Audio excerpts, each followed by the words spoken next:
Welcome to Novelist Spotlight. This is Mike Consol, your host. In addition to being the producer of this podcast and interviewing novelists, I'm a novelist myself. I've written 4 books, 3 novels, and 1 short story collection. In the episode notes, you'll find a short link to my Amazon page and all 4 of those titles. Now, on with our program. In the spotlight is Abigail Owen, #1 New York Times and #1 USA Today best-selling author of more than 30 books that range from YA epic romantasy to new adult modern mythic romantasy to super spicy adult paranormal romance.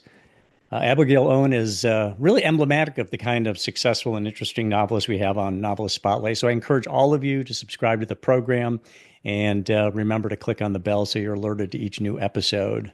Now, Abigail, by her own account, loves magical worlds with plots that move fast and hot and include feisty heroines with sass and heroes with heart and a dash of snark and oodles of HEAs. Abigail, welcome to the program. I got to say, I before I finish your bio, I wanted to welcome you because I don't know what HEAs are. Maybe I do, and I never have seen the acronym before.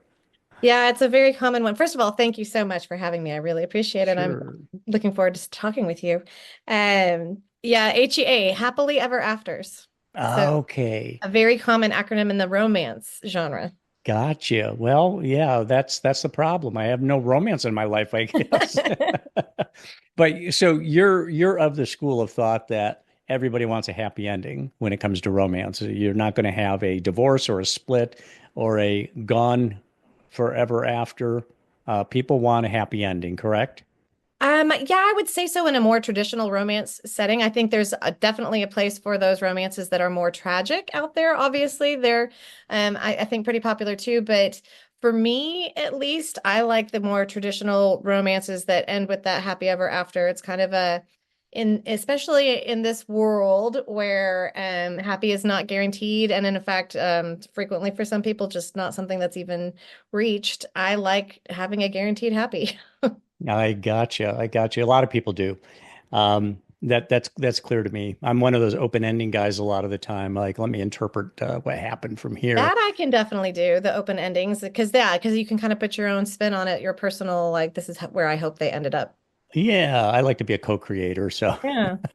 now the other thing that you did recently was you wrote a article for Writer's Digest titled "The Top 4 Tips for Writing Great Beginnings," and I wanted you, for the benefit of our listenership, to go through that article with me.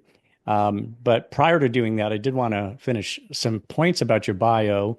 One of which is that you have a degree in English rhetoric, which is, am I correct in parenthetically, you said technical writing. Is that they're synonymous? Well, they're not synonymous. It was a degree that I got from Texas A&M, and at the time it was a brand new degree that was kind of aimed at technical writing. So I had a lot of technical writing, technical editing classes, but there was also the rhetoric aspect to it in terms of studying what I call a lot of dead Greek guys. Um, because it was looking at the power of language to influence or educate or instruct people, which then, influences how you do the technical writing side of things. So technically it's an English rhetoric degree. Okay, okay. But you did technical writing for years, is that right?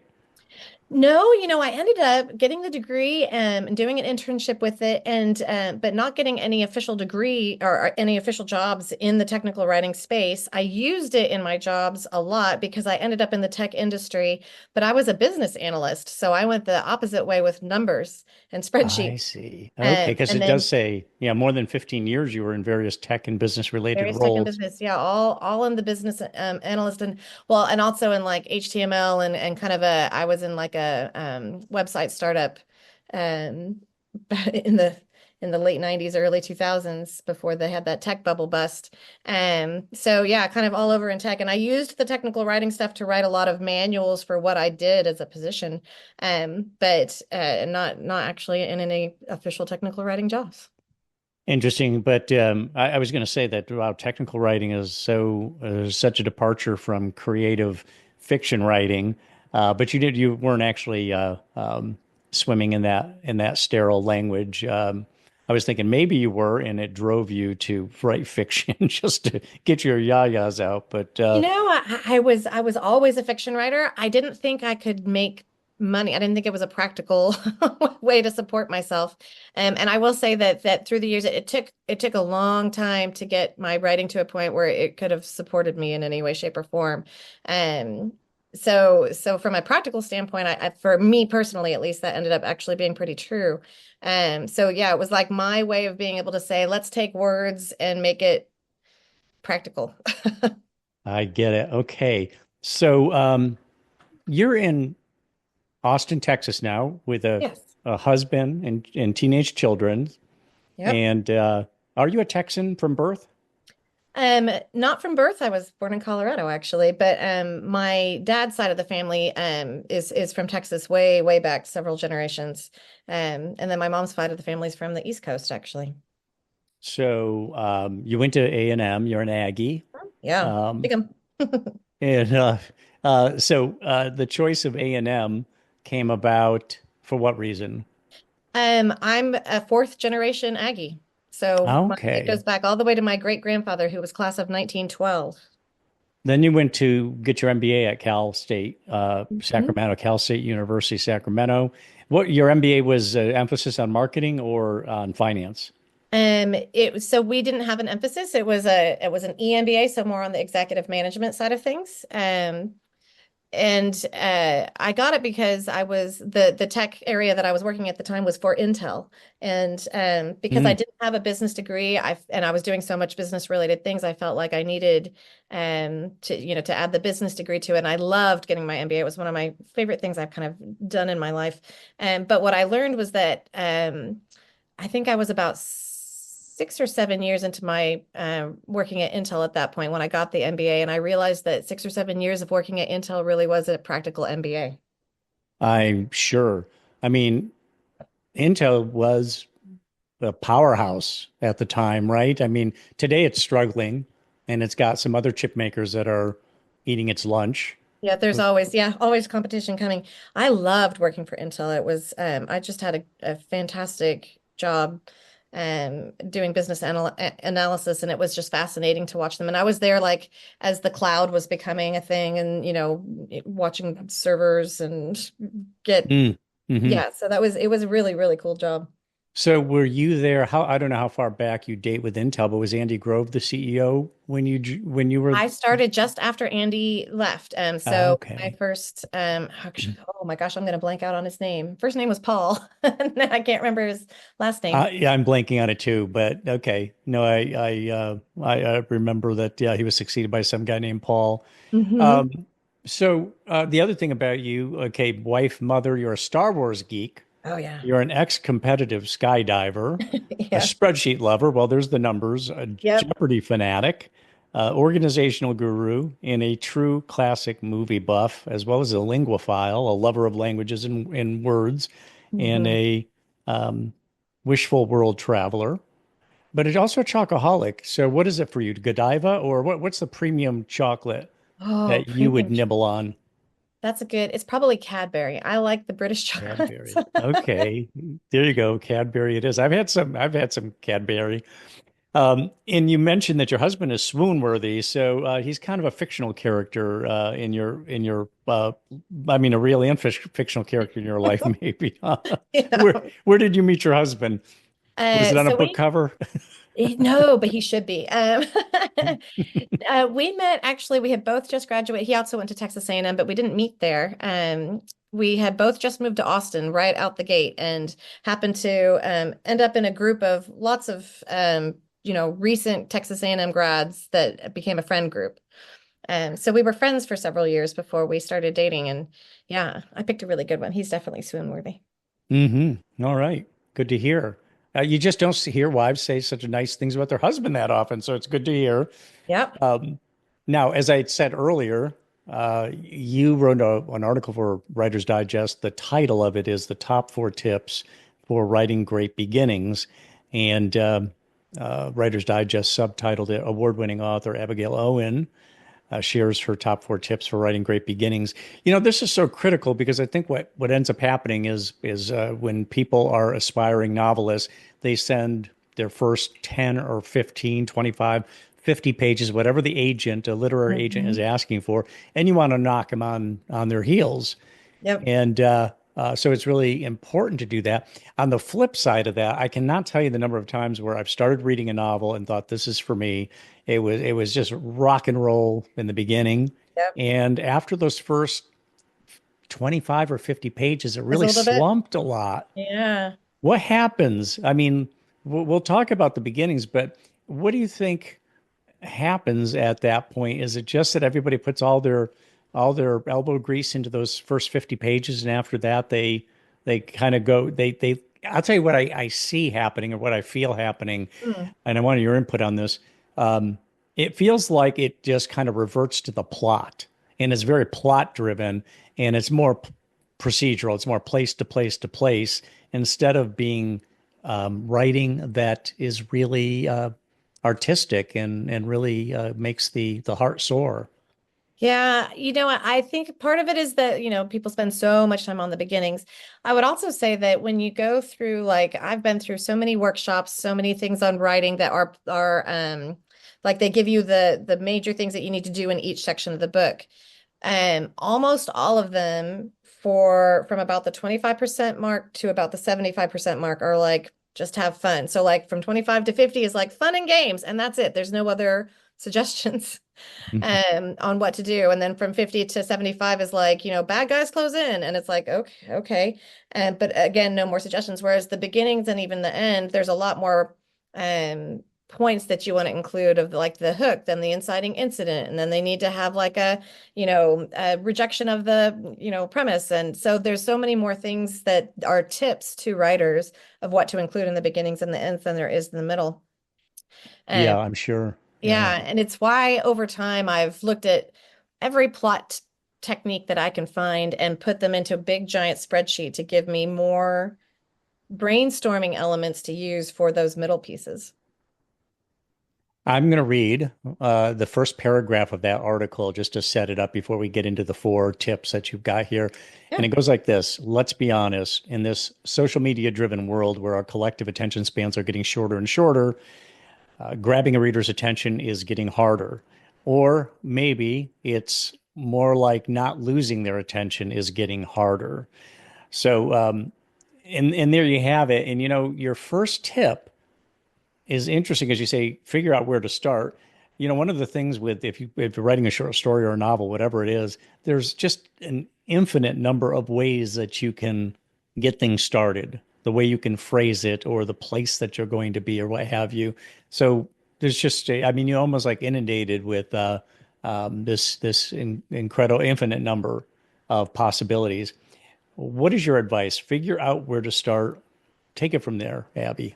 Yeah, absolutely. So with the beginning, like you mentioned, there's kind of an infinite number of possibilities. And when I first started doing this, I think the biggest tip to myself was that if I feel confused, or like my beta readers or initial readers of a book feel confused at the beginning, that means I started too late, like too much into the action.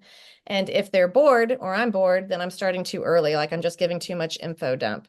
And that was one of the big things. But for me, I pulled a lot of the beginnings, like where to start when you're starting your book, you need to ground the reader in the character and the world. So you kind of need to show a before picture. Who is this character?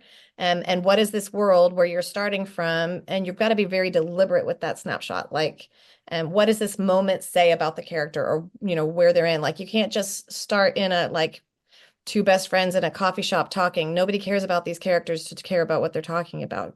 Give them something more. You might look at making it not boring. Like I said, they're not going to care about it. So try things like surprise the reader, like, start with what looks like it's going to be a boring day and then surprise them with something unusual like dialogue or characterization, or, give them the best day ever so that you see what the character has to lose, or give them a very, very bad day so that it's like, everything that can go wrong does kind of day, because that will frequently that helps to connect the reader to the character in terms of kind of an empathy, or drop into the action, not necessarily a battle, depending on what genre that you're doing with, but like, give that character action. They're not just sitting and talking or thinking.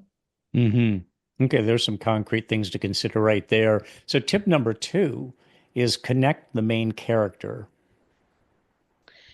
Yeah, the for me, character is probably the biggest part of what I enjoy of reading. And so I think that's why this one's important to me. And frequently, like there's actual studies on this. Readers will actually put a book down if they don't like the main character immediately.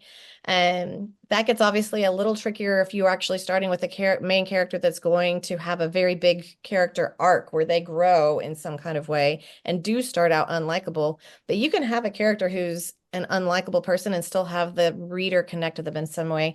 And there's a lot of ways to do this. I think in the article I include like a whole list. So I'm going to try to remember some of them.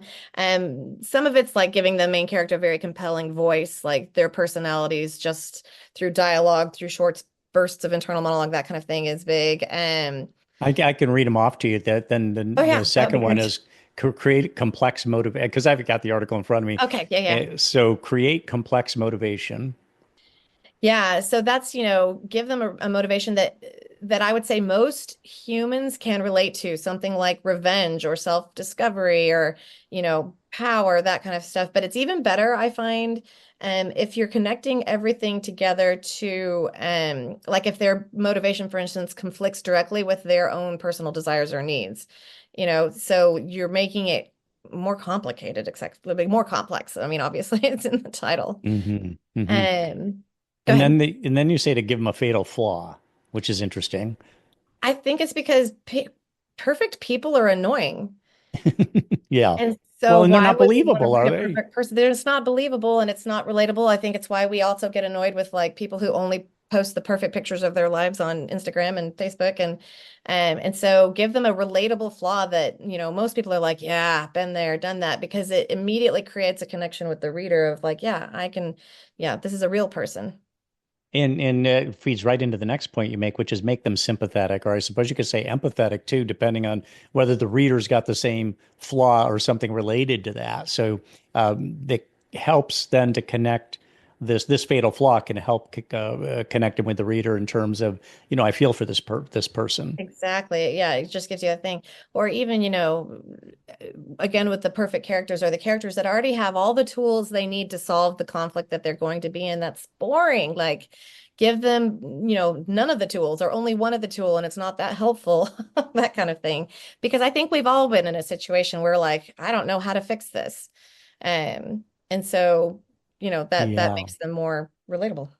You also have a phrase in here called save the cat. What do you mean by that? So that comes from the Blake Snyder technique, and which is actually like there's a book out there called Save the Cat, and there's a lot of workshops given on Save the Cat. It's a plotting technique, but Save the Cat specifically is a moment in early in the book when you're introducing the characters, particularly the main character, but you can do this with any character where you give them an action that shows them basically being a decent human being. So even though this person is a jerk, let's say they pet down and, lean down and pet a kitten, like, actually save a cat. But you can do other things that make sense for that particular character or that thing. And it doesn't have to necessarily be kindness. It can be other things that people admire in other people, things like, they're super smart about something, or they actually do have a little bit of empathy, even if they don't like the situation they're in, that kind of stuff. It just makes them hmm more hmm relatable. Then you also say show what they love most or what they might lose.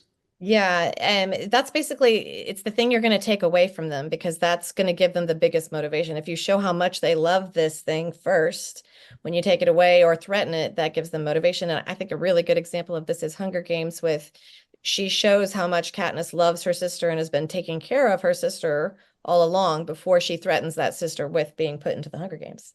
And Mm. so it feeds right into the motivation. Then tip number three, make the scenes dynamic. Um, yeah, and I would say this is true throughout the book, not necessarily just for beginnings, but obviously because beginnings are important, you want to really start out like how you want to continue. And I remember pretty much from the article that I said something about like the biggest mistake I see in beginnings is pages and pages of the same thing. So pages and pages of internal thought, pages and pages of, walking down the street, pages and pages of here's a description of the world. And so it's not bad that you have internal thoughts or you have, if you're setting the world, but mix it up quite a bit. Don't just do exposition or just action, that kind of thing. And I think I had another list here. I'm a lister, if you can't tell. Yeah, well, you had said under this tip number three, um, focus beyond the first line, and also limited and purposeful backstory, which I think you were just talking about. Don't go on for pages and pages. Integrate it with movement or action, and then you Yep. also say every scene gets more than one purpose. Yeah. So with the focus on the first line, or don't focus necessarily just on the first line, that's one of the tips that writers get the most is like, you've got to make that first line so amazing that people have to immediately start reading. Yeah, actually make the first 20% amazing so that they have to keep reading. So, maybe think through everything beyond that first one. You don't want to just shock them and then bore them after that. Um, and then with the purposeful backstory, that especially I find to be true in like sequels. It gets really hard because you have to re-ground readers in what happened or what this world was like. And I think that's the one where I have the tip from James Scott Bell, where he basically he had a tip about highlight all the backstory in your first like 50 pages and see how much basically yellow is on the page, and then break it up and then decide what is actually really important for the reader to know right then. Gotcha. Yeah. Yeah. You do cite James Scott Bell. Yeah. Highlight any lines about the backstory Yeah. in a bright color and so on. And then you also mention that to mix up your narrative modes. Yeah, so like that, I think that's part of the, don't do the same thing for pages. So you want a mix of um internal thoughts with descriptions, and then like a dialogue, and then an internal monologue, and then some action, So the metaphor I use for this one is, think of playing the piano, like if you hit the same note over and over, that tune's gonna get boring, they're gonna tune you out pretty quickly. But you want to play a lot of different notes in a way that like comes together. And then I think the other one you mentioned was the every scene gets more than one purpose. And Hmm. my editor for the Games Gods play, Liz Peltier, is the one that's, I've been doing, by the time I worked with her, I think I'd done like 50 books. And it's the first time anybody had ever said that to me, that she would be like, okay, I can see that this is the important part of the scene. She was like, but nothing else is happening in this scene that's important. So we can move that important piece into this other scene so that it's more dynamic. And I was like, that's actually pretty brilliant. Make sure that there's more than one, you're not just establishing character, you're establishing character and having a plot moment while, touching on the theme. Like, you don't have to do everything, but do more than one thing. And your fourth and final tip is to make the inciting incident hurt. Yeah, that's maybe my favorite part, but that's because I like to torture my poor characters. And I'll just read off some of the sub points that you make. Yes. Make it the worst possible thing. Changes to future, world, and sense of self, and add insult to injury. Yeah, so with the inciting incident, the worst possible thing is like if you've already established what they love most, then the worst possible thing would affect that, right? So you've already you know what's important to them, and now you're going to rip it away or threaten it in some way, and that will really make it hurt for the reader. And then they're going to want to know, well, how do they fix this? And then the changes to future world and self, like if you've established that fatal flaw, was it how did that impact that? Like, did it actually do something to kick off the inciting incident? Or, is it getting dealt with there? What are their motivations? Like, how does it tie to their backstory? What's going to change about their life? And then the insult to injury, I got that one from a fantastic article, or actually it's a video, by Pandemonium. that's just on beginnings in general. They just have a fantastic video on it. And that this was one of the big ones that I picked up from that, which was, strike them with lightning and then dump rain on them. So you obviously have written many, you got more than 30 novels out there. But your first one, let's go all the way back to your first novel, Hmm. which was which one? It was called Blue Violet, which So is you even ended out. up writing, oh, I'm sorry, go ahead. Oh, I said it wasn't even out or available anymore. Oh, it isn't. Okay. But Yeah. at the time, you wrote a beginning on that one that attracted the attention of a literary agent. Is that right? No, actually, I started out self-published. And I did that because I was researching how to query and saw how you could go years because like with queries, and this is true because I've queried since then, obviously. With queries, more often than not, you just get back a generic no. And you Hmm. don't know if it's that they already have something like that, if they don't think that's what the market wants right now, or if it's your writing. And so, as a beginning author, you really don't get feedback about what you need to be working on as an author to sell that piece. And so, I didn't even know if I was a good enough writer to do that. And so I didn't want to spin my wheels for years not getting any feedback. So I was like, I'll self-publish. And if, total strangers who aren't my mother tell me that the writing is good enough to read, then I'll keep going. And so that's how I got started. And then I got my foot in the door with a small press. It's called the Wild Rose Press for the next series. And then while I was with them is when I met my agent. Okay, so I see. So you actually got started and then self-publishing. Then you got in with a small publishing house, and Hmm. it was after that that you got an agent. Yeah, That somebody yeah, approached and said, "Hey, I'll represent you," which yeah, must have been exciting for you. it was fantastic. Well, and I met him, I would say, I mean, it was so I met him on a writer's cruise where we all had the ability to spend time with the agents and editors that were on the cruise with us and happened to do like a trivia game on the cruise with him and I guess impressed him with my random trivia knowledge. Oh, wow, how cool! Yeah. So you met him on a writer's cruise. What Yeah. what is there a particular cruise line that There's not a focuses on cruise the? line that does it. It's that various different writers, groups, and organizations. This one was the Florida chapter of Romance Writers of America at the time, that would organize a writers cruise about once every 2 years or so. So like there's different writing organizations that will pop those in there. But they would do like a whole one that, like I said, would bring, agents and editors in there and they would do workshops and we would do, a keynote speakers and various different things like that. It was a fantastic cruise. Wow, wow, that sounds like it. So you said you've been a fiction writer since the beginning. Mm. What was the beginning? I mean, how old were you when you started writing or realized this is what I really want to spend my time doing? Oh gosh. So I started young. I think a lot of writers do. I was making stories and writing stories from probably about the age of 8. I remember getting the bug for it because I got second place in like a school contest and was like, oh, maybe I'm good at this. But I wrote short stories and little things. All the way up through high school where Mean Girls convinced me that I was weird for liking writing, and so I stopped for a while. And then picked it back up again after college in my 20s. And I probably started 30 or 40 contemporary romance novels that I never finished. And it wasn't until Twilight came out that discovered that you could combine my two, loves in fiction, which are romance and then fantasy and sci-fi, into the same kind of mashup of genre. And I happened to be on maternity leave with my first and was like, I think I'm going to try a romantic fantasy and finished it in 6 weeks. And so Wow. clearly found my niche. And then sat on that for a couple of years before I found an editor to work with and decided to self-publish.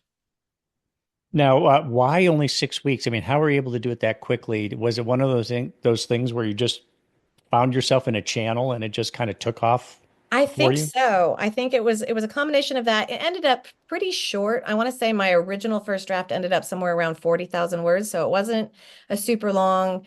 Um, novel and going through the process with the editor, I think I edited it somewhere closer to like 60,000 words.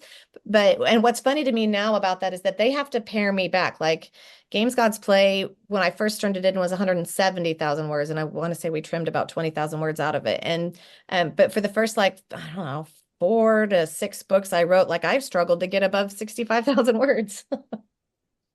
Well, yeah, you struggled to get above them, but they Yeah. were not novellas at the same time. Were they just a little bit short? I mean, were you They were coming in just at about 50? shorter novels. Yeah. So they would Short hit novels, like okay. around the 50 to 60,000 word space. Yeah. Well, now, romance novels tend to be short anyway. Not The all of them. category length ones do. Yeah. They end up usually right around 50,000 as a category length romance. You get into the longer historicals and certainly the paranormal romances, they're much longer. Now, talk about paranormal. Are you I don't know if you're a spiritually based person, you are interested in the metaphysical, maybe Ouija boards or telepathy. Is that strictly for your writing, or do you have an interest in the paranormal yourself? I find the paranormal very fascinating, absolutely. But in the romance space, believe it or not, before romantasy, that coin was termed, or that term was coined, sorry, it was called paranormal romance. So it actually isn't necessarily about like the occult or witchcraft or anything like that. It's anything that I would say is Abnormal. fantasy elements. And so it tends to be more things like vampires or, wolf shifters or dragon shifters, that kind of thing. And then you Mm. also get, the great witch romances in there as well. But all of it, all of the fantastical, or sometimes they'll call it speculative romance, falls into that space. And they called it paranormal romance for a very long time. But then romantasy, that term popped into the zeitgeist. Mm-hmm. Let me ask you, here you are, you're 8 years old at the time, you start writing. You are now clearly, productive and successful. Mm. What characteristic do you possess that you think was chief among, well, no doubt you have a multitude of characteristics that feed into your writing, but what would you count as the chief characteristic that you think was indispensable to your success, or was the chief proponent, or the thing that really propelled your success? So I would say there's probably two that have helped me personally. One is I have a large love of learning, and so I really enjoy um workshops and reading articles on writing and then trying to incorporate their tips and tricks into my own writing. And so I think just constantly trying to improve my own craft by learning has been a big help for me personally. And then the other is that I tend to be, I have ADHD, and the only way that I function through that is by being almost OCD in the way that I organize my day. So I have very specific word counts that I hit, and that helps me write consistently. And I find the more I write consistently, the more my writing improves. So I would say it's those two. But I will also say that, 12 years, three pen names, 50 books into this career that I love so much, that I would say success, which can be judged in so many different ways. But it really is, while there's a lot of hard work and effort that goes into it, it's also a lot about luck and timing. Mm, hmm. Yeah, no question about that. I think everybody would agree with that. But let me ask you then, ADHD, Mhm. does that mean that are you actually able to sit and write, or do you ever go on the move, or do you ever walk and talk into a recorder? Are there any other modes of writing you do other than just sitting at a keyboard? Yeah, actually, I do. I dictate I guess I would say a good majority of my first drafts. I've got an hour and 10-minute loop of my neighborhood that I walk and dictate into my phone when I'm working on first draft. Interesting. So, when you're doing that, is it sort of here's a phrase, a sentence, a paragraph, and then you're walking for a while as you continue to cogitate on what you're working on, and then more comes? Or do you try to do the Julia Cameron method of just laying track and doing kind of a stream of consciousness sort of thing? No, I find that I dictate really what ends up being the core of the scene. So I try to get as much in there as I can. What's nice about it is that so usually with that amount of time, I'll get somewhere between 12 and 1600 words, and my goal tends to be usually about 2000 words for the day. When I get home, I'm just dictating into Word on my phone, like the Word app on my phone. And it's the dictation isn't great, so it needs a lot of cleanup, but what that allows me to do is kind of an editing pass where I'm cleaning it up and then I'm fluffing as I go and adding more things. So by the time I finish every single scene, I've really done not only a first round, but like a second and sometimes third round on it. So it's pretty well edited by the time I finish the book itself. Oh yeah, I would imagine. But so 2,000 words a day is a lot because Mhm. if you were to take 50,000 words, which let's say is your target for the book, and divide it by 2,000, you pump out a book really quickly. Mhm. How much of the 2,000 do you actually keep versus just chucking up parts of it? I tend to keep most of it.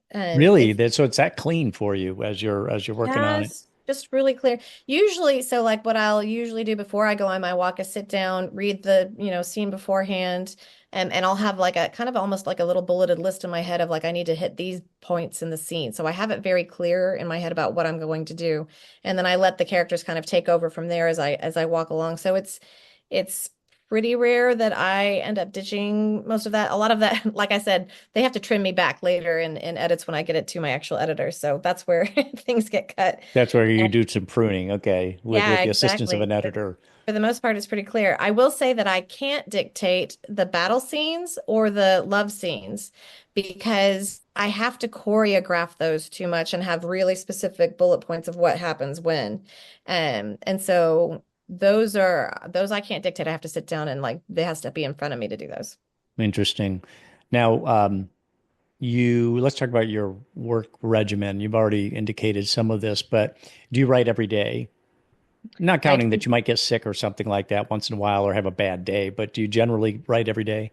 I do. I write every single day. It's actually one of the tips that I give to beginning writers.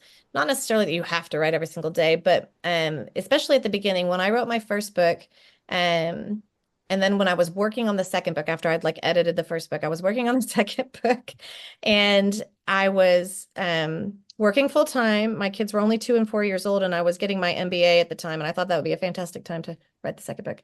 Um, I don't know what I was thinking, but what I did was Yeah, I kept I my mean, you had to go studying for an MBA at the same time that you're writing the book and you have kids. young kids. Yeah, yeah. I think it was my escape kind of Hmm. from all those adult responsibilities. But what I did was I gave myself a really small, achievable goal of 100 words. 100 words takes 5 to 10 minutes to write. So even at the end of the day, I'm exhausted, but I could get at least the 100 words down. And some nights it would be like pulling teeth just to get those. And some nights I would blow past it and write 3,000 words. But 100 words adds up faster than you think it would over time. And so Yeah, yeah. I mean, that's that's the my, thing. As long as you're consistent, it can add up in a hurry. yeah, exactly. Now, you are a morning writer. Do you get up a certain time each day and get your coffee and you in your Cadbury chocolate bar and you sit down at the keyboard or go for the walk? Yeah, I'm more of a morning writer, especially because I'm in Texas where it's really darn hot. If I haven't, especially in the summer, if I haven't finished my walk by like 8:30 in the morning, it's too hot to walk. I do also have, however, a treadmill desk. So if I'm too stuck, I can do my walking up there. Oh, Um, cool. but yeah, so I'm more of a morning writer. I tend to get my words mostly in the mornings, and then afternoons are dedicated these days primarily to the bit what I call the business side of being a writer. The social media, the marketing, the logistics of various different things.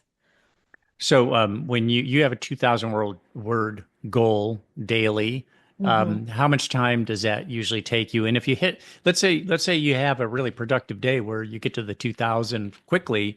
I mean, Hmm. is that a stopping point? Or you just decide, look, I'm going to commit to 2 hours today or 4 hours anyway, so I'm going to carry on. How do you handle that? It depends on the day. So like I mentioned, and when I do my walk, it's an hour and 10 minutes. That usually gets me 12 to 1600 words. The fluff, like going through and fixing, the problems with the dictation and fluffing it out, that usually gets me to 2,000 words. And that's somewhere between another 15 and minutes and an hour, maybe depending on how much I add. Um, and then if I'm really feeling the scene or just really inspired, I'll keep going. So, I've had 4, 5, 6,000 word days. But I'm also able to just go, okay, I hit my goal for the day. Let me get the other things done. I find the more books I sell, the more new readers I get, the more I have to, devote time to that side of being an author. And so I would say more often than not, my day gets to stop at the 2,000 just because I've got to get all the other stuff done. So you mentioned that you also have, yeah, the other stuff, including marketing, social media Hmm. postings and marketing. Do you have a best marketing tip that is not, confidential that you can share with us? What social media outlet is the most powerful for promoting your work? Oh gosh, I find that social media is so specific to the individual. So my tip is actually do the social media that you enjoy the most because I would say your insincerity will come across, but also like you're not going to keep it up if you don't like doing it. And so that's the biggest part. I do personally try to be on all the social media. I'm better on Instagram because I'm actually pretty good with graphics. And I'm still trying to figure out TikTok because while I very much enjoy public speaking, I find that I'm very bad at skits. I'm a terrible, very embarrassing actor. And so I can't do all kind of the skit related things that are so popular on TikTok. So I'm still trying to figure out what works for me there.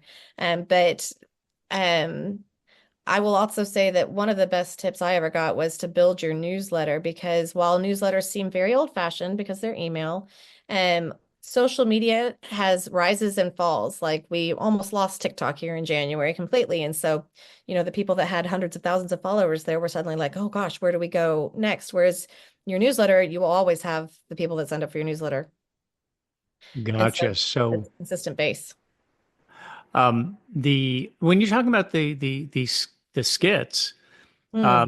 I mean, I see a lot of book marketing, but I don't really, is that somebody actually maybe acting out a character in some form? Sometimes it's acting out characters. Sometimes it's, they've got all like the kind of, quotes from movies and things, and they're acting that out. And then they've got like funny words that say, this is related to my book in some way, shape, or form. And I can tell you, so like I'll give you some specific examples. So Hannah Nicole Mayer, who wrote Assistant to the Villain, she does these fantastic skits that are her characters from those books that are just hilarious. And so she does those, or like another author, Mariah Ankenman, sorry, kind of has a theater background. And so she does like all sorts of different kind of skit related, very entertaining posts. And they're fun to watch, both of them, and as well as other authors who do similar things. I just don't have that in me. I look awkward and sound awkward trying to do those. Well, that's a very different skill. Yeah, It I is. think almost anybody would feel that way. So, but I get what you're saying. The people out there who are doing that and have kind of a Shakespearean flair or whatnot. Yeah. So, what obsesses you, Abigail? A lot of Hmm. writers are obsessive. Is there something that obsesses you that then feeds into your books? Oh, so many things. I'm inspired by so many things around the world, I would say. Like I get very inspired by um believe it or not, like videos or pictures of places in the world that you wouldn't think are real because they're just so unique and dynamic. So like that feeds me. I would say that oh gosh, anything that's kind of got a magical feel to it. So like I'm a big Disney world. Like it is very much my happy place, the Disney World, because it's just got such a magical feel to it and leans into that like, magic is fun. Still trying to be a kid element to it. I would say most of my obsessions I've listed in my in my bio. So, um, you Yeah, know, I saw some like chocolate and yeah, magical worlds exactly. Star and Wars. Jeopardy. Yeah. You're a trivia person, right? I mean, you like to I'm a learn big trivia person. We watch Jeopardy every single night. So and you supply answers, I would imagine. You try to call we out the try answers. to. Oh Yeah. yeah. Yeah. And we Do you like do it on along with Thursdays your we husband? win them. Yeah, we do. We're waiting for Jeopardy to do a couples like Jeopardy style thing so that we we Oh, can go on there and yeah. because we like fill in each other's gaps. Yeah, that would be really interesting. Yeah. Although, I would imagine that yeah, if you do that, um, there'd be almost no wrong answers if you allow a couple to to Yeah, actually because work like on it. we're all over it. Like he's got sports and politics and I've got, literature and history and things like that. What was the turning point in your writing life? Was there something that happened? Now, there was the cruise you mentioned, so that might be it right there. Or was there a time when you just learned something about writing that you incorporated that was like, wow, this is a game changer. Now I really have got a kind of an operating system, just to use your technical background a little bit. I've got an operating system for these novels. I figured this out. Was there a turning point that really kind of put you into a different place where you felt like this I've just gone to another level? I honestly think it's been like I consider my career and my progress as a writer to be kind of almost like a gradual stair step where, each new thing I've learned has fed into the next new thing that I've learned. And so really it has been for me mostly just time and continuing to write the story after story, to learn my craft in that way. Also, I would say to build a network of the people that ended up influencing my career in so many different, incredible ways. Being published with Entangled, who then eventually, have Red Tower was I would say, a huge part of that. Um, they've been very influential on my career in general. Let me ask you about your biggest strength in your writing game. I mean, some people are great with dialogue, some people are great with scenes, some people are great with character development. What would you say is your? And I know you create magical worlds, or Mhm. these fictional or fantasy or magical worlds. If there's one aspect to your writing game, as I call it, just using a little bit of a sports kind of prism, what would you say is number one? For me, number one probably is the world building. I think it's because I love it so much. It's one of my very favorite things to do as a writer, and probably one of the things that made me most inspired and really made give me a love for fantasy in general. And honestly, that all started with Star Wars, like the original movies. They were just so vivid and so fascinating to me. And so that element is what I really enjoy the most. Although I will say that it took time to build that muscle. So, like with my very first books out the gate, I want to say I was maybe four or so books in when I got a review that was like, she'll be a great writer when she figures out the world building. And at the time I was like, does it really matter what color the couch is? Like what the heck? And so it took another few books for me to start to be like, oh, this kind part of the world building. And then it became almost an obsession. I love putting in the brush strokes that make a world feel not only real, but like fascinating and a world where you would really want, like, I want to live in this world. Well, this part, you mentioned this part of the world building. So what was that epiphany? Was there, can you be really specific about it? I'm not even sure, honestly, because it wasn't like a specific workshop or anything that really triggered it. It was, I think, again, it was the practicing it over time. And then after I got that review, like I focused more honestly on, okay, like what could I make added to the world? And the more I added, the more I was like, oh, this is cool. And then I would start to get feedback about, oh, great world building. And it was like, oh, even more fun. Like, and so it for me, it really was just the practice over time. What is the greatest compliment you've ever received from one of your readers? Do you recall And a particularly great compliment you received? I would say it's when readers tell me that, and it's in a couple different ways that they pulled me out of I pulled them out of a book slump. Like I couldn't, haven't been reading in a long time, and I finally read your book, and it made me love reading again. I think that one always just, really to me is touching.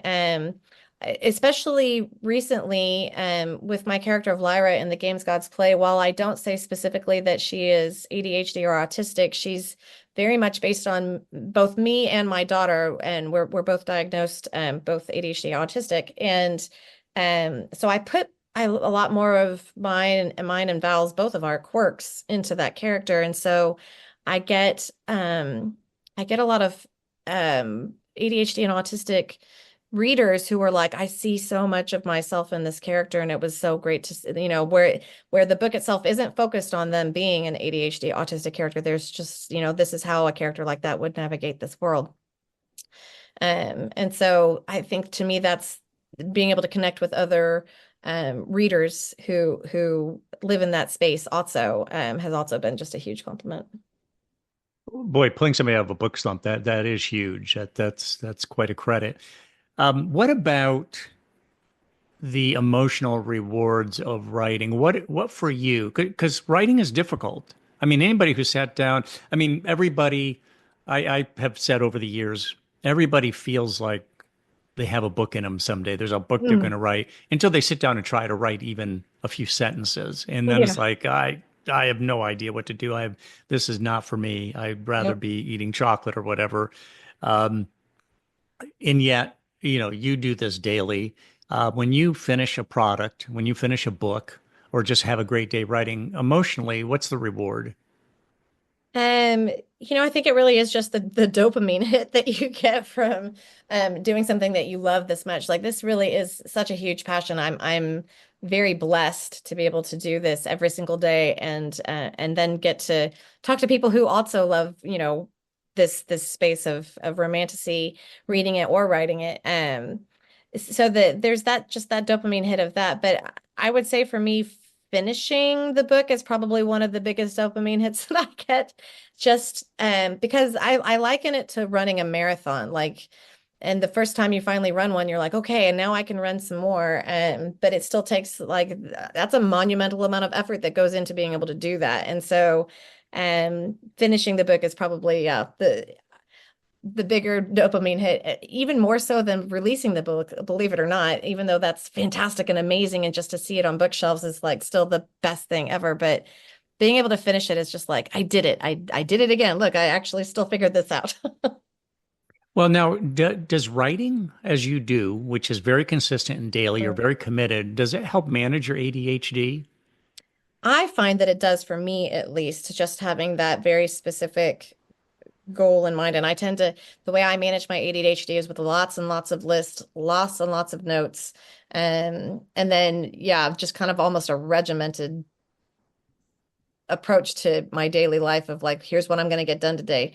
And it does change from day to day, but that helps a lot. It also helps, I think, that with ADHD, I'm allowing myself to go off into those mental worlds that frequently, like for me, that was my struggle in school was the teacher would be talking and I would be off in my head in fantasy land. And so I get to actually just be in fantasy land. Wow. So now you also indicated that you're autistic, or at least on the spectrum. Hmm. Does that actually benefit you as a writer? Because autism comes oftentimes with great skill in a particular area, whether it's numbers like Rain Man, counting Hmm. things, or maybe create creative things. Does being on the spectrum actually, is that a benefit to you as a writer? I feel like it is from what I understand about research about neurodivergent, minds is that we are absorbing a lot, I think subconsciously of the world around us. And so it gives me, I think, a lot of um fodder to put that into my books. I think on the ADHD side of things and also autism, one of the things that we can get is hyper focus. And so my ability to hyper focus and literally shut out the world and focus completely on the world in my head, I find to be very helpful for me specifically. There's also some drawbacks, it's very easy to get distracted. Hmm. And go down lots of rabbit holes and lots of chasing of squirrels. But those I think those elements help a lot. And I will say that at least my observation now that I've been in this industry for 12 years and I have a lot of author friends, is that at least in the creative spaces, there are a lot of us are neurodivergent in some way. So there's something I think about neurodivergence that feeds a creative mind. Mm. Hmm. Um, Interesting. So, how do you think your writing will change as you get older? You're still a young woman, but as you get older, if you look down the road, 20, 25, 30 years, Do you have any sense for how your writing might change? Maybe based on how it's changed over time so far. I realize this Mhm. is a difficult question, but um, I wonder if you have any, you suspect uh, how your writing Something. might evolve as you move into later years.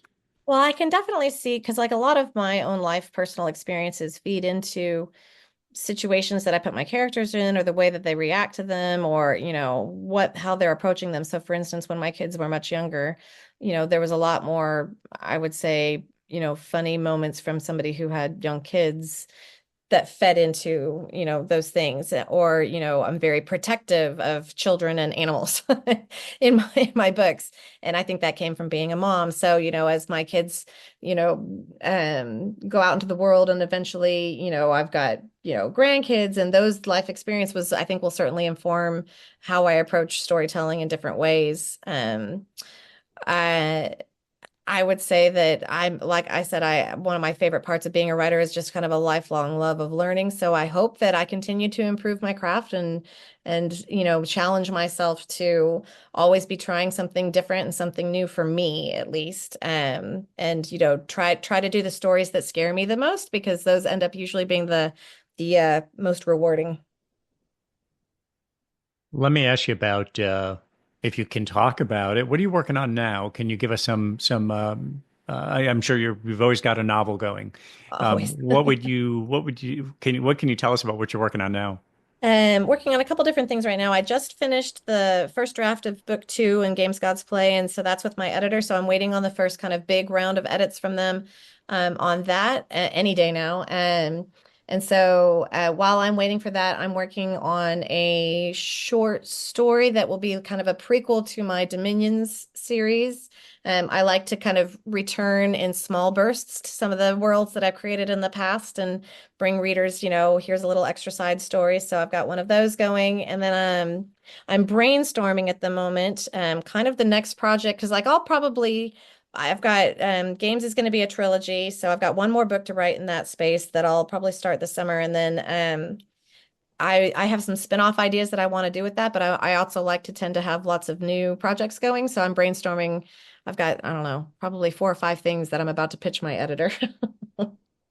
When somebody asks you what you do, I'm sure you say I'm a novelist, and they say, "What kind of novelist are you?" How do Mhm. you describe yourself? I call myself a romantasy novelist, I'll say like a lot of people outside of romantasy don't know that term, so I'll say that I'm a romantic fantasy writer. And usually I keep it to, I'm a writer, and then they go, "Oh, what genre?" And then I'll say, romantic fantasy. But I find that when I tell people that I write romance, usually people are just like, "Oh, that's cool." But every once in a while I'll get some very unusual I guess responses to it, just kind of a romance tends for whatever reason to get like a wink and a nudge kind of responses. But I think the funniest one, and this is so strange because I'm going to tell you that it happened at a funeral. And it was in the, kind of the reception where you have the meal afterwards, and the minister who had done the funeral sat down next to me and was just chatting and asked what I did. And I said, "Oh, I'm a writer." And he said, "Oh, what genre?" And I said, "Romantic fantasy." And he was like, "Oh, romance." He said, "There is a lot of erotic romance in the Bible." And I was like, that's the best response I think I've ever had from a minister about what I write. Did he actually cite some things? He said particularly the Song of Solomon.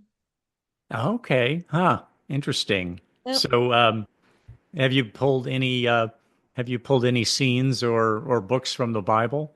No, although I will say that yeah, I know the Bible pretty well, so I have pulled in, themes. I've pulled in sometimes quotes, or elements like that certainly into my writing.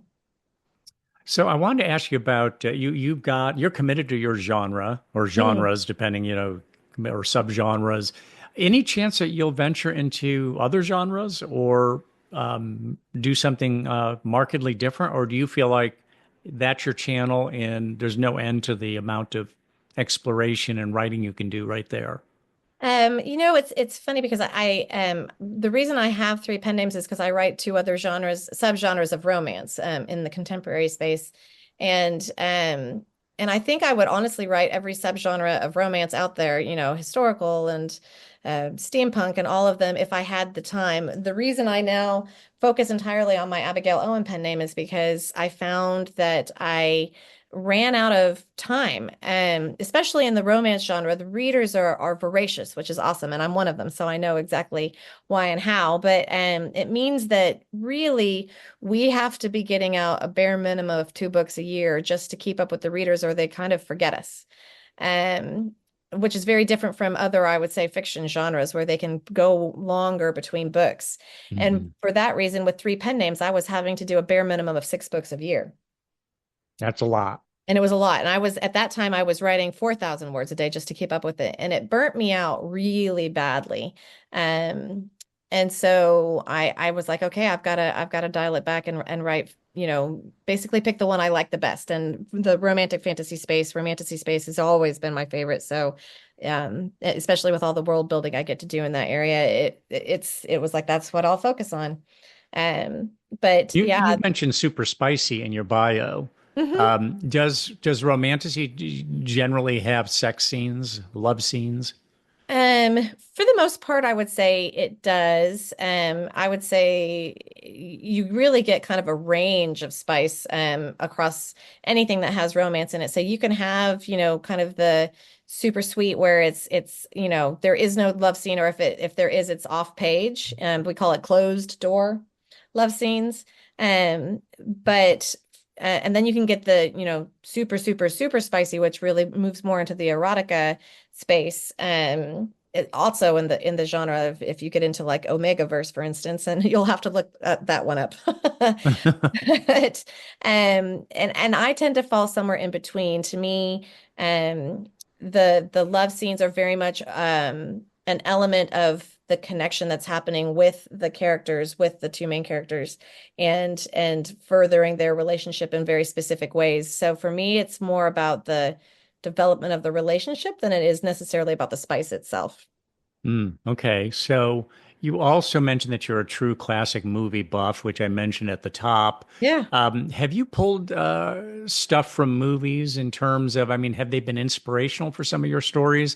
Are there any movies that you would cite that were particularly valuable to you?